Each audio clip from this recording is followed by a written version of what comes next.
One, two, quick test run. You're now tuned into the A.T.M Sports Network. I am your host, Coach Clete.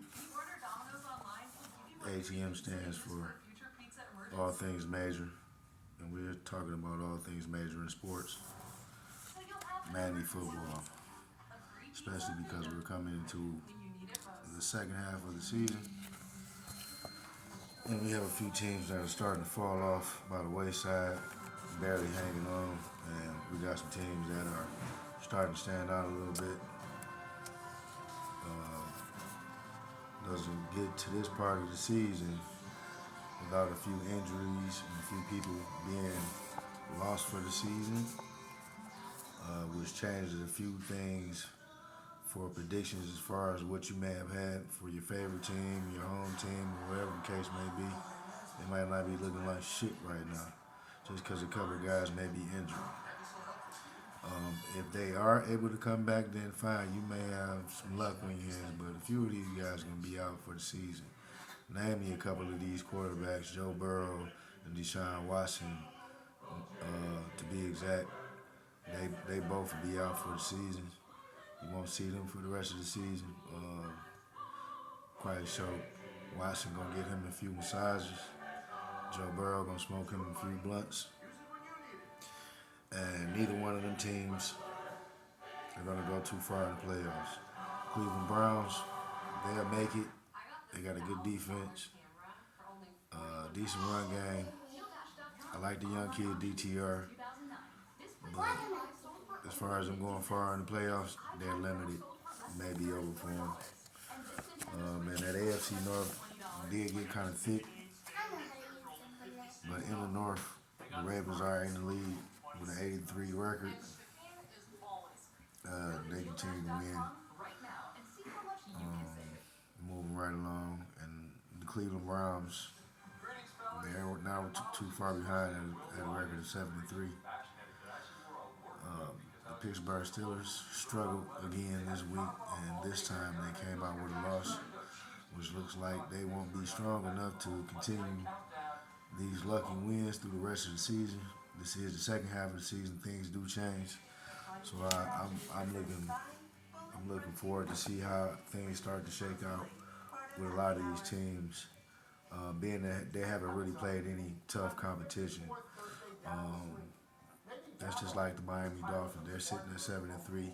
They should win the AFC East. They are at the top.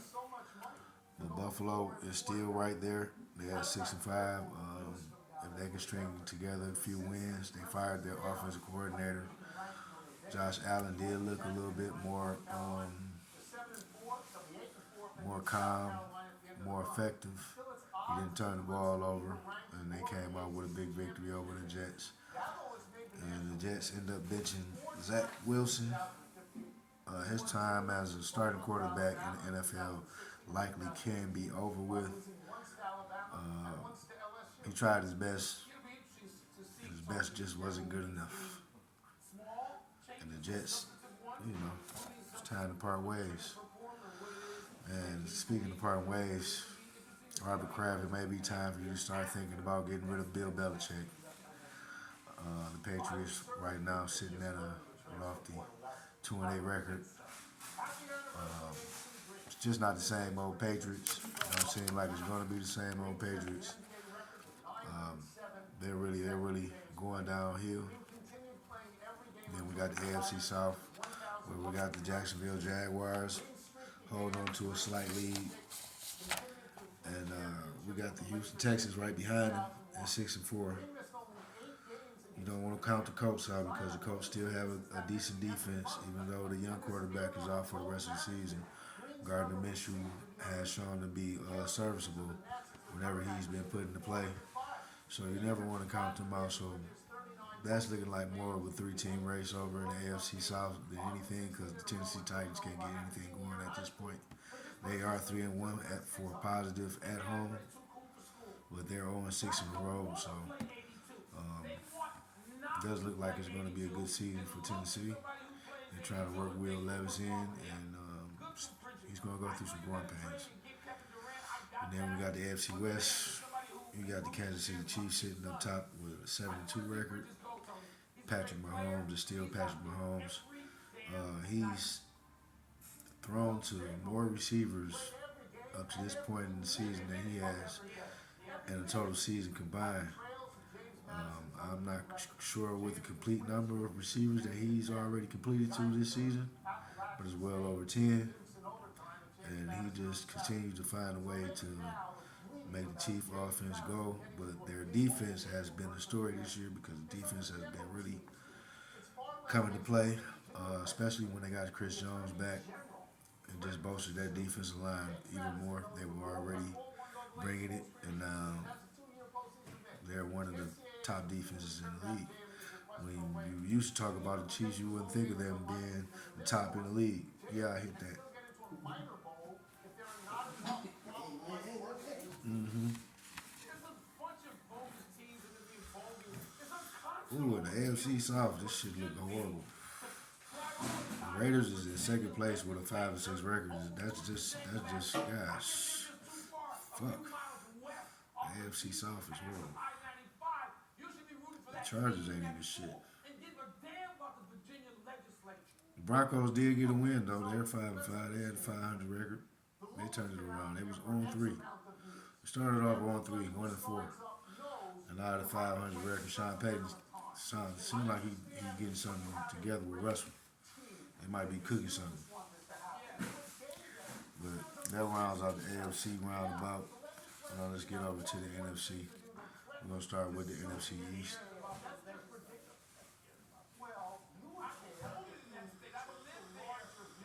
And then the NFC East is going to be a two-team race. Pretty much everybody knows it.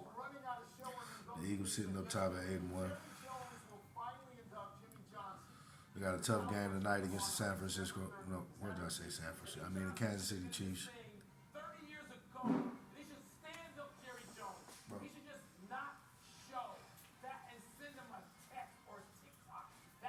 The Chiefs looking to come get it done. But the Eagles looking like they're the best team in the NFL. Jalen Hurts looked kind of gimpy his last outing. Hopefully he got some rest and he can come out. And he's always going to perform. So Jalen Hurts is going to perform, but we want him at 100%. That Philadelphia Eagles team, complete team.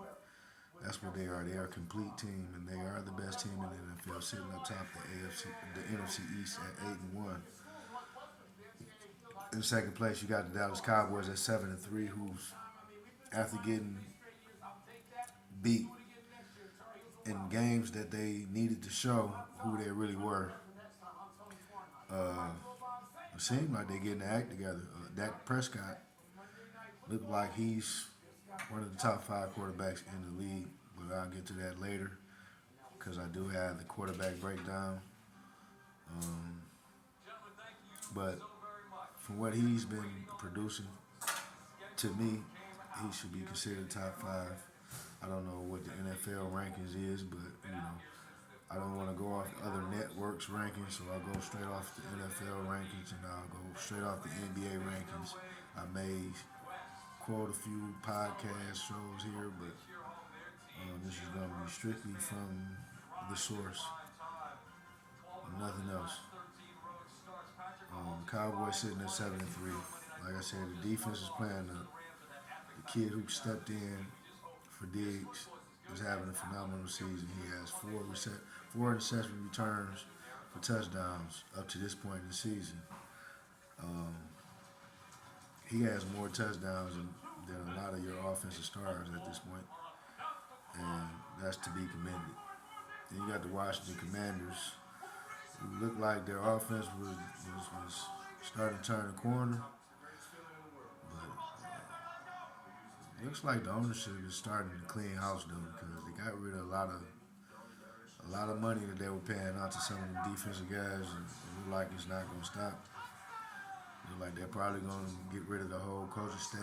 They're probably going to get rid of the GM, the president. They're probably getting rid of everything. Start off fresh. That's what it's looking like that's going to happen in Washington. The New York Giants just look horrible. I feel bad for Saquon Barkley. They did get a win. Uh, yeah, they did get the win over the Commanders, but I just feel bad for Saquon Barkley. They didn't let him out. We need to have free Saquon shirts. Let him go. Let him go.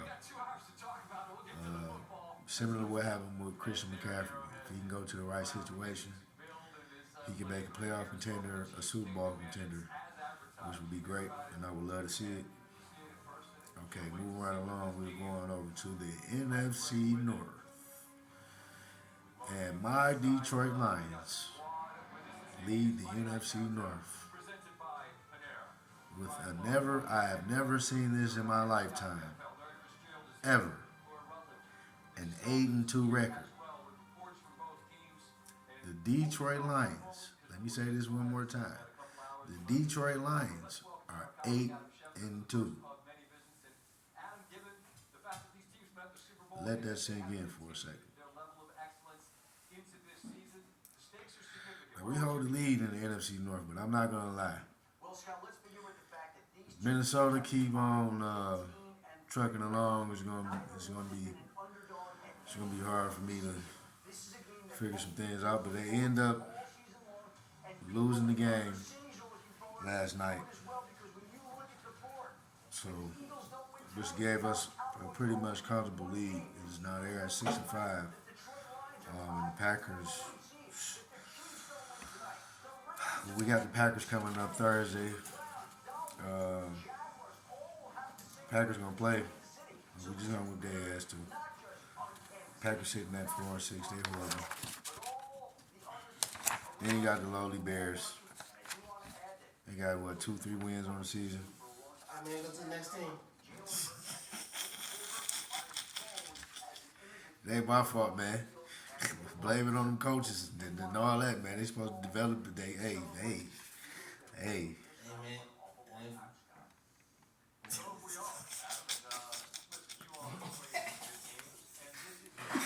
Yeah, we gonna leave them alone. We already whipped on them. Yeah, we at the bottom of the barrel We gonna leave them alone. We at the bottom right now. Y'all gonna kick a man while they're down? Yeah, sometimes. They kick the shit out. Shit, kick a man when they down. They kicked us, stumped us, stepped on us, spit on us, did everything to the Detroit Lions. We weren't the only ones. No, I know you're right. Everybody did. So it just feel good. It just feel good to be on top at this point. You know. Now we're moving on to the NFC South, which is the worst division in football. Let me repeat this again.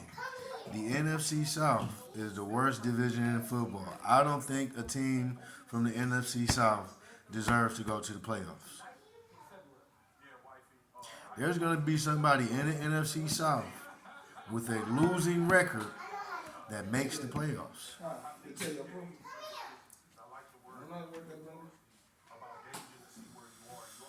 That's horrible. How the fuck you got a losing record? You make the playoffs. There's gonna be a couple teams who'll be pissed off. Cause they done beat that, they probably done whipped on their ass too.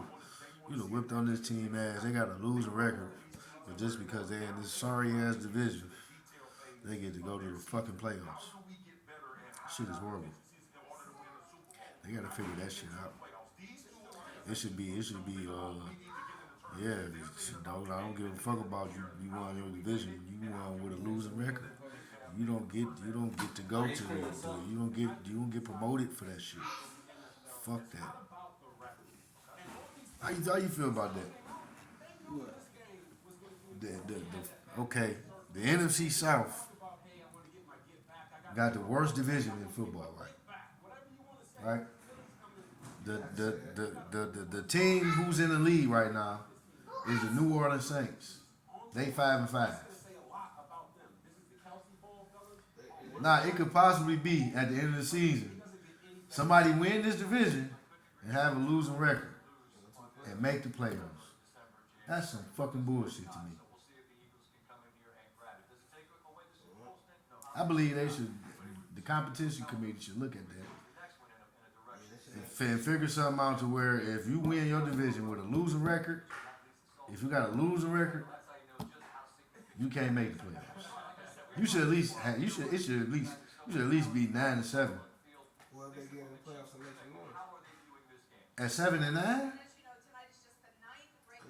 Good. it could be a possibility that one of these teams go to the playoffs at 7-9. That would be not 7. What did I say? I mean 7. What 8 and 9. 8 and 9. It's 17 games, man. 8 and 9. That would be horrible. You can't go 8-8 no more. You either gonna have a winning record or a losing record nowadays. Ain't no in between no more. So either you got a winning record or you got a losing record. You can damn near suck. Nowadays, though.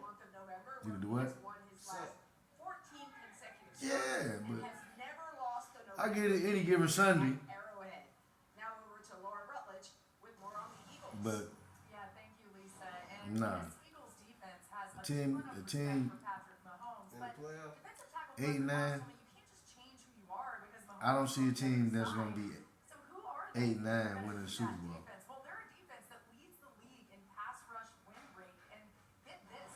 The closest I seen a team do that was a 9-7 Giants team with Eli Manning.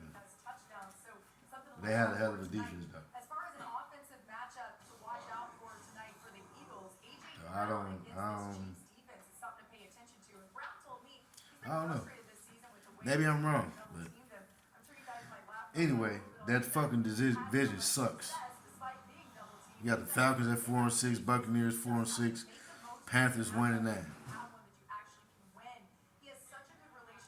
Now let's get over to the NFC West, which is another 2-team race, which is shaping out to probably be just a 1-team race because the Seahawks ain't worth nothing either.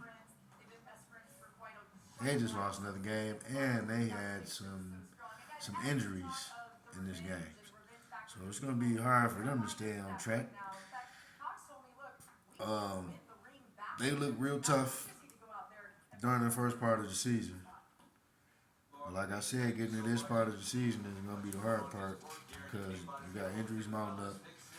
If you're not healthy, things can get real tough.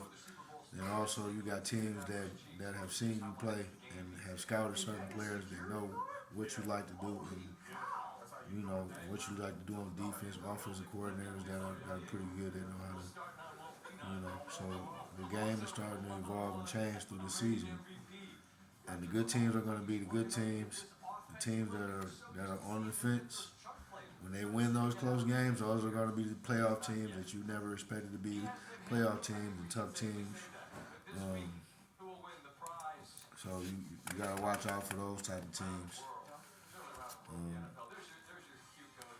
The Rams at 4-6, they lost Cooper Kupp in the game. Kyler Murray's back with the Cardinals. They look to be competing. They have 2 victories on the season.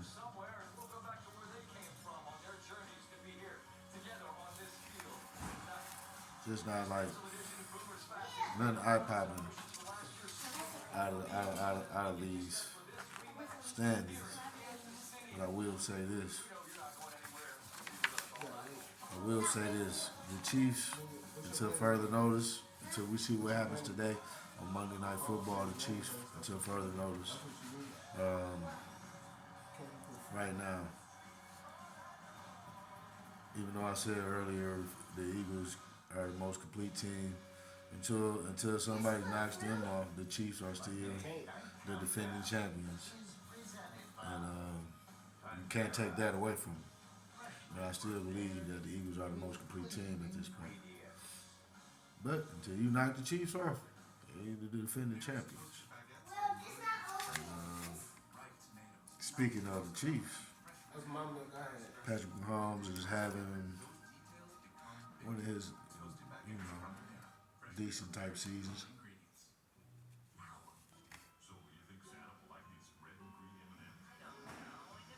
17 touchdowns, 8 interceptions coming into this game. Yep. And you got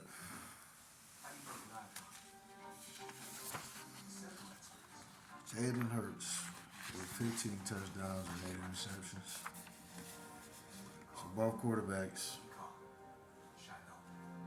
need to have decent games in this one for them to be able to compete, to come out and pull out a victory. It's not going to be easy.